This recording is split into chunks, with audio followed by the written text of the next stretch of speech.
what are we looking for in our community? What's a productive, safe community to be in? How do you find it? What are they? What do they look like? Because people are really struggling sometimes and they can't, when you're drowning, you don't have access to your full brain either, your full prefrontal cortex. So it's kind of hard to think out of the box.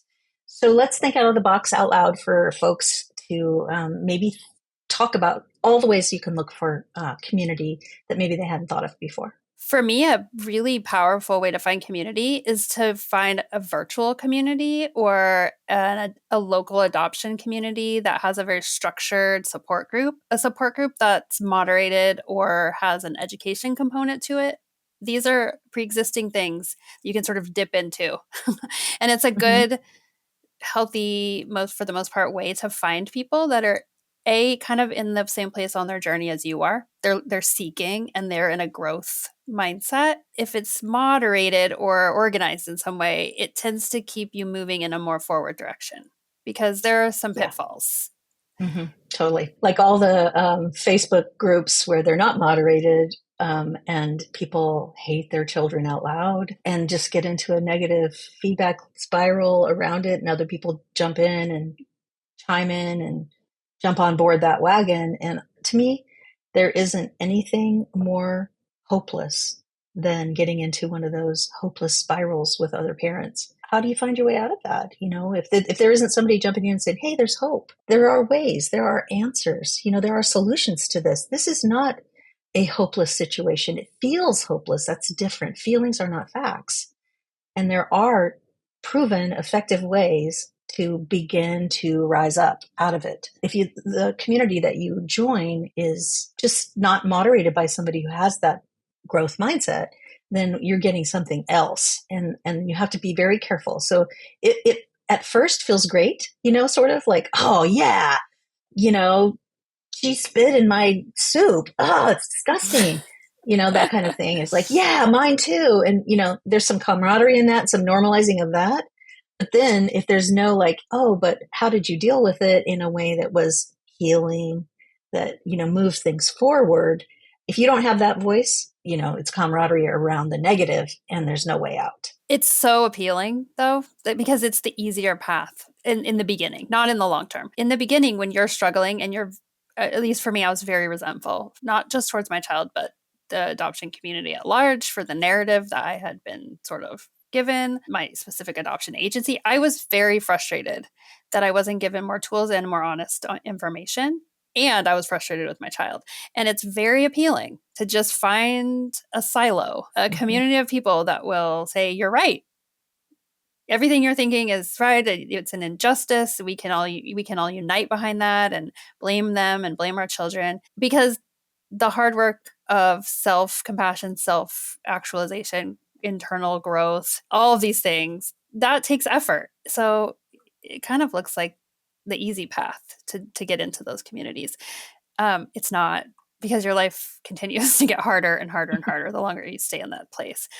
But we can check for specific things in these communities when we find them, like moderated. That's key. Somebody needs to be, or ideally more than one person. Like there's a couple people or a group that is farther down the road, has seen a progression, has seen some success, and has tools. If there's no tools or education being offered, if there's no new ideas, that's a big red flag to me. And tools for growth, not just how do we get these children out of our house. Like some places are very centered on that. And I'm not saying that's never a conversation to have. I'm not saying that at all. I'm just saying if that's the only thing we're talking about is how it's the kids' fault and we need to separate them from the rest of the family, that's probably not a space you want to spend a lot of time in. There needs to be growth mindset. Yeah.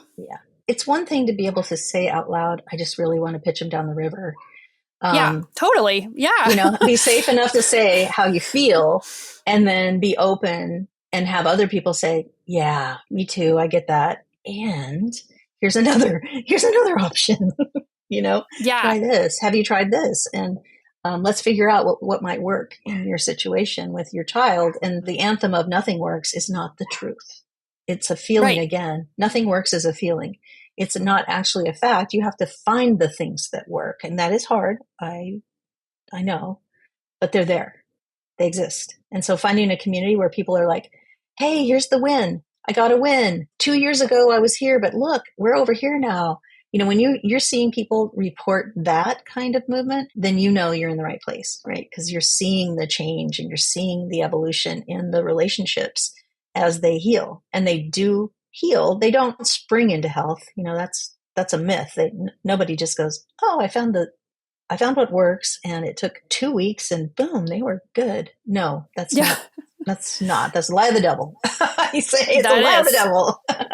Don't fall It for takes a that. long time. It takes a long time to make changes, but the changes do matter, and your life does get better little by little over time. And when you look back, it's sort of like, whoa, where I came from to where I am right now is a miracle. It feels that way. Once you find the right tools, it still takes effort, it still takes work. You're always improving what you can do and how you can show up for your kids. But it absolutely is true. And if people are highlighting each other's growth for them, that's also, I find, a great thing. Like, Mm-hmm. hey, I know you're struggling, but I just want to say 6 months ago when this happened, remember and see now. And I'm not saying we need to silver lining people's struggles. Like, I know this is like a tightrope that you walk a little bit. You don't want to be that person that's like, yeah, but it could be worse. Like, we don't, that's Mm-hmm. not the energy we're looking for. There's No, very much an energy of like, I see you, I hear you, this is hard. And and another thing I think it's important to just be on the lookout for is if there's a lot of judgment towards the children, if there's a lot of expectations that they're the ones that are doing all the improving, and it's not a discussion about how the adults are doing the work, that's not a productive space because the kids are never going to go first. no. They have to feel safe before they can do it. And so the Mm-hmm. adults always have to go first. So if it's very kid focused, even if it Yeah, feels positive, right? Even if the energy is positive and they're like, I'm rooting him on, but you're only talking about the kids, you're missing a foundational piece. right. Because I it's want to you first, right? Parents first. You got to always. you got to take care of yourselves. You have to do your own work, do your own healing. You have to do your own learning. You have to practice. You have to get your own support. You have to find a community, right? This is all parent work. When you start applying what you've learned and you're able to because you've done some healing, your children follow. That's just how it goes. It does. It really, really does. And if you haven't been approaching it that way, if you've been very much, and I don't blame anyone because this is how almost all of us are, if you've been focused on behavior, you've been trying to do like reward charts or punitive things, like taking things away or bribing them or, whatever it is, these like more traditional ways of parenting. If you've been in that space, and it seems to only be getting worse, it's hard to believe that you taking time to take care of yourself so you can show up with more patience, to learn your attachment style and understand how you can start to heal that, to build open and honest relationships with your children, which is really scary. It's hard to believe those things are going to change. If you're like, I've been working so hard, running in circles, doing backflips. How can me doing these like softer skills really change things? But it's the only way, Right. Well, it honestly. comes back to attachment, right? Those softer Right. skills are attachment skills. And that's how parenting was meant to be from the get go, right? And our kids had a left turn taken on them, right? What happened to them? And some of us had that left turn taken on us. So what happened to us? And so we lost sight of some of the basics, right?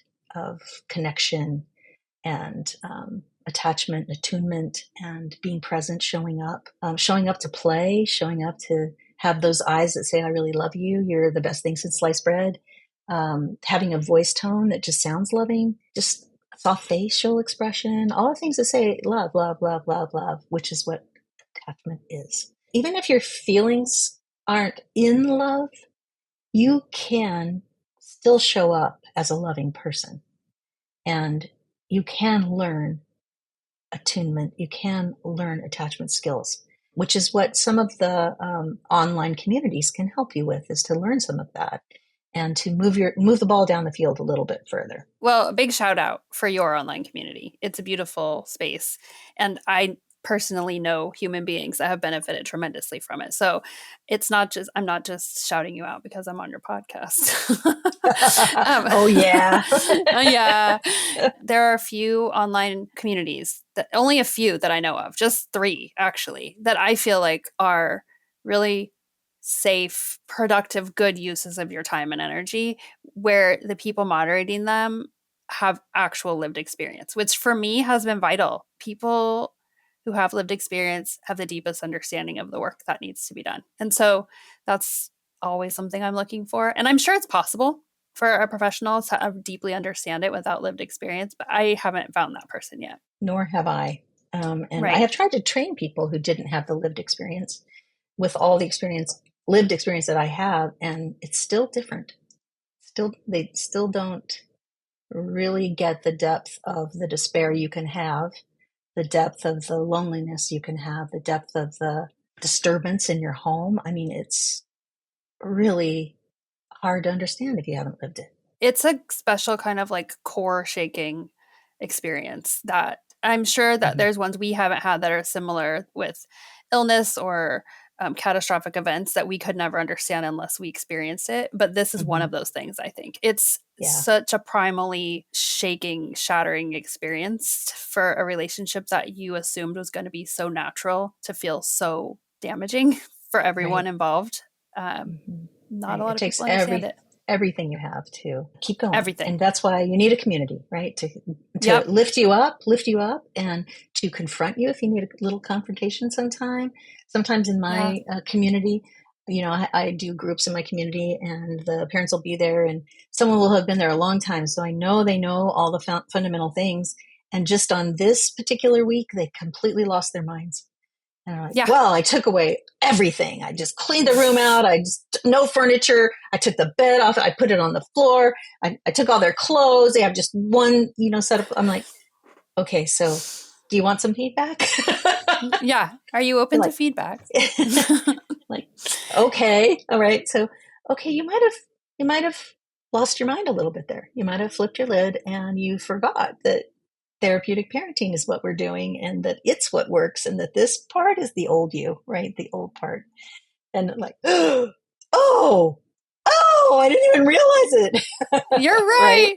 Man, it's so much easier to get that feedback from another adoptive parent than from, True. Joe Schmo in the community. So I wanted to talk about a couple things that I have found they didn't exist when I needed them, but I've actually done them anyway since, and I share them with other people that might be helpful for getting over that hump. And for me, building up just like a speck of self compassion helped me so much with being brave enough to connect because I needed to Mhm. feel worthy of connection. I needed to feel like I was even bringing something in order to show up. There is an author, Kristen Neff, Neff. She has an amazing book about self compassion on her own. But what I find sometimes when you're in this state of like overwhelm and toxic stress is that reading a book is just not on the table.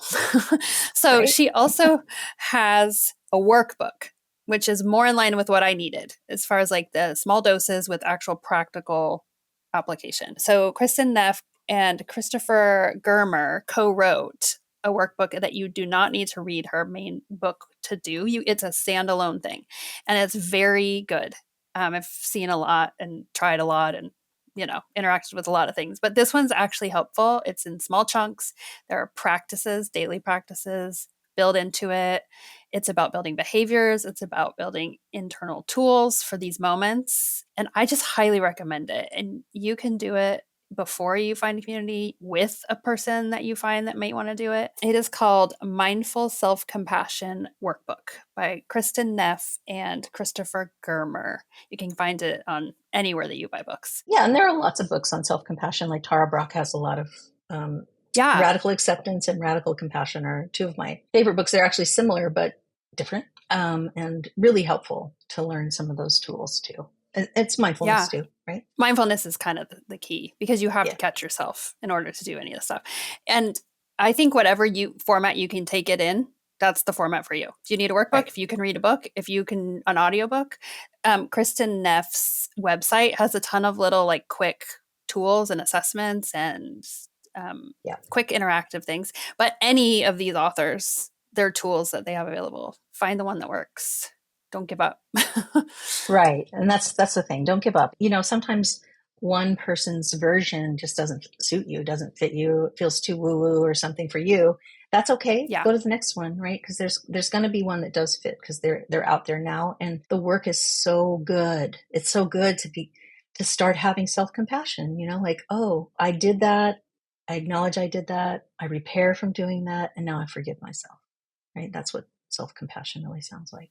Yep. And that is sort of for me the key to like putting yourself out there. You're like, I'm worth it. I'm worth it. My Yeah. kid's worth it. My life is worth taking this risk and finding this community. Sometimes just a podcast. A lot of these people Yeah. who have communities like C have also a podcast. And so just dip Mm-hmm. in, listen to the podcast, think about what you might say to respond, just work your way up. Then you could join their community or maybe another community that's talking about what the work that that person's doing. If you do find a podcast that you like, it's a little bit like having a TV show that has series, right? And you watch them until you really know the characters, and the characters are like really important to you, and they become like friends, like, oh, I love this character. And it's like that on a podcast too. You get to know the people, you hear them week after week, and it actually feels good to have that kind of consistency, even if it's someone you don't know, right? Because you start to hear their idiosyncrasies, you get to know them, and that feels good. And in a way, it's like being seen because they're telling you their story. Like Amanda and I are telling you our story, and we're hoping that you feel seen through us sharing with you, because that's our whole purpose in what both of us do. Is really our whole purpose of being these open books is not because we're so extroverted that we really want everybody to see every inch of our shame and things. No, it's that we want to be that for you. We want to be a community for you if you can't get to one. So that's what we do every day. I think that's a perfect description. See, that's exactly it. I want to make that space for you to see that you're not alone, so that you will go out and take care of yourself in the way that will help everyone, including you, Yeah. because Yeah. you are worth the risk, you and your family and everybody.